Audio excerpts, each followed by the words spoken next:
तेजस्वी यादव ने चुन के सबसे बदला लिया, सबको हिसाब दिया। उस सत्र के दौरान जो तेजस्वी यादव ने महागठबंधन के तमाम विधायकों की बड़ी बैठक बुलाई है। तेजस्वी यादव ने अपनी बात कही और याद दिलाया कि चारा घोटाले में सिर्फ और सिर्फ एक का नाम क्यों लिया जाता है, बाकी लोगों को लोग भूल क्यों जाते हैं।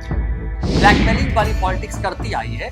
ऐसे में कांग्रेस उसी अंदाज में है। कांग्रेस चाहती है कि ज्यादा से ज्यादा सीटें मिले। और नमस्कार, आपके साथ में रोहित कुमार, आपके न्यूज फाउंडेशन पर। तेजस्वी यादव चुनावी मोड में। नीतीश कुमार के साथ राज्यपाल के अभिभाषण पर जिस तरीके की तीखी बहस हुई हो, सम्राट चौधरी, विजय सिन्हा से जिस तरीके से तेजस्वी यादव भिड़े, वह पहली बार था। तेजस्वी यादव ने चुन के सबसे बदला लिया, सबको हिसाब दिया। लालू यादव पर अमूमन तेजस्वी यादव जो है बोलने से बचते रहे, लेकिन जब वो विधानसभा में बोल रहे थे तो लालू यादव पर भी तेजस्वी यादव ने अपनी बात कही और याद दिलाया कि चारा घोटाले में सिर्फ और सिर्फ एक का नाम क्यों लिया जाता है, बाकी लोगों को लोग भूल क्यों जाते। जाहिर तौर पर जब नीतीश कुमार की बारी आई तो नीतीश कुमार ने भी तेजस्वी यादव पर कुछ अपने तरीके से, अपने अंदाज में उन पर हमला बोला, उनको बच्चा तक कहा।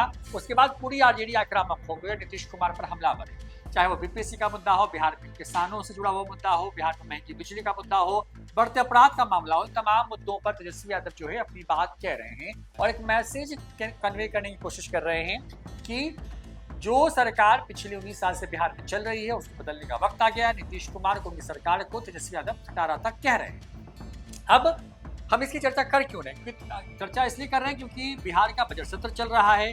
उस सत्र के दौरान जो तेजस्वी यादव ने महागठबंधन के तमाम विधायकों की बड़ी बैठक बुलाई है।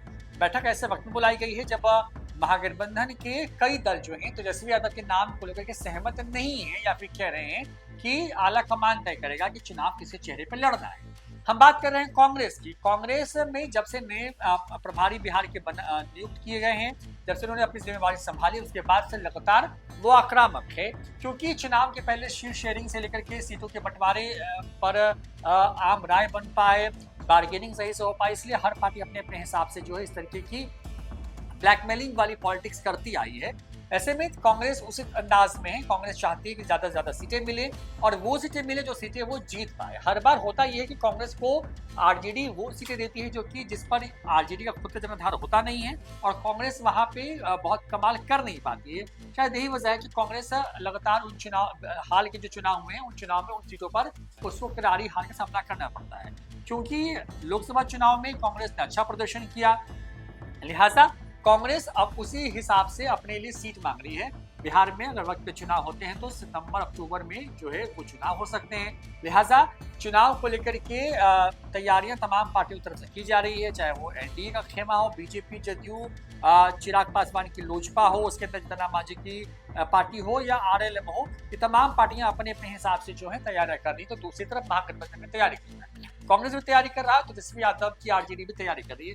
तेजस्वी यादव महिलाओं के साथ संवाद करने वाले हैं, तो दूसरी तरफ उन्होंने युवाओं के साथ संवाद पूरा कर लिया है। कार्यक्रम कई हैं, बिहार में अलग अलग जिलों की यात्रा से लेकर तमाम चीजें हो रही हैं। ऐसे में तेजस्वी यादव ने जो विधायकों की इस बैठक को बुलाया, उस बैठक के बाद चर्चा इस बात को लेकर के है कि जो तेजस्वी यादव के नाम पर जो एक तरीके से कहें कि एक स्वर में तमाम दल नहीं बोल पा रहे हैं, तो शायद इस मीटिंग के बाद बोलना शुरू कर देंगे। तेजस्वी यादव क्योंकि बिहार के नेताओं से बात करेंगे भी, क्योंकि बात तो सीधे राहुल गांधी, सोनिया गांधी से होती है, लालू यादव भी सीधे वही बात करते हैं, लिहाजा उनको मालूम है कि यहाँ के नेताओं के बयान का बहुत मतलब नहीं है, लेकिन एक मैसेज तो निकल रहा है। संभवतः जब तेजस्वी यादव महागठबंधन के तमाम विधायकों के साथ पटना में मीटिंग करेंगे आज, तो उस मीटिंग में इस बात पर भी चर्चा होगी कि एक मत होकर के नीतीश कुमार की सरकार को आनंद से रोकने के लिए तेजस्वी यादव के चेहरे को न सिर्फ स्वीकार किया जाए, बल्कि इसका प्रचार प्रसार भी खूब किया जाए।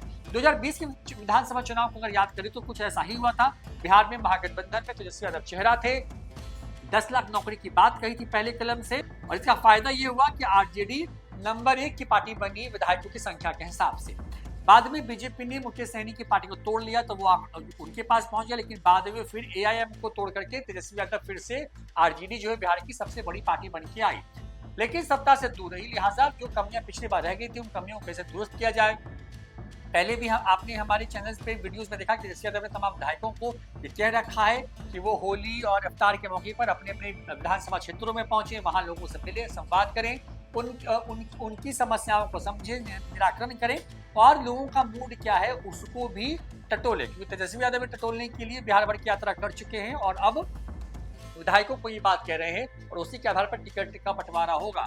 मीटिंग वैसे तो एक फॉर्मेलिटी है, क्योंकि जब भी सत्र आहूत होता है तो तमाम दल अपने अपने हिसाब से जो है वो विधायकों की या विधानमंडल दल के नेताओं की मीटिंग बुलाते हैं। उसके बाद जो गठबंधन होता है उसकी एक संयुक्त मीटिंग होती है। बीजेपी ने ये मीटिंग कर ली है, तेजस्वी यादव ये मीटिंग जो है वो करने वाले हैं, लेकिन उसमें महागठबंधन के तमाम दल साथ होंगे और इसका इस मीटिंग के सहारे एक बड़ा मैसेज देने की कोशिश होगी। एक तो वो कि जो नाम पर जो एक तरीके से कंफ्यूजन क्रिएट किया गया है उस कंफ्यूजन को दूर किया जाए।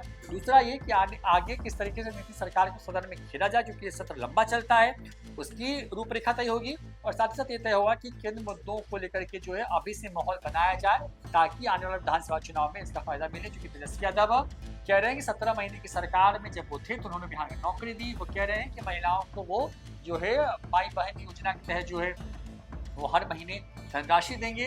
तमाम तरह के मुद्दे सेट किए जा रहे हैं और तेजस्वी यादव इन्हीं बातों को लेकर के एक बड़ी मीटिंग जो है आरजेडी के विधायकों के साथ, विधान पार्षदों के साथ, महागठबंधन तमाम विधायक और पार्षदों के साथ वो मीटिंग करेंगे और उसी के सहारे जो है आगे की एक तरह से कहें कि रणनीति के तहत जो पूरा महागठबंधन है वो बिहार में आगे बढ़ेगा। फिलहाल इतना ही, देखते हैं न्यूज़ फॉर नेशन। नमस्कार।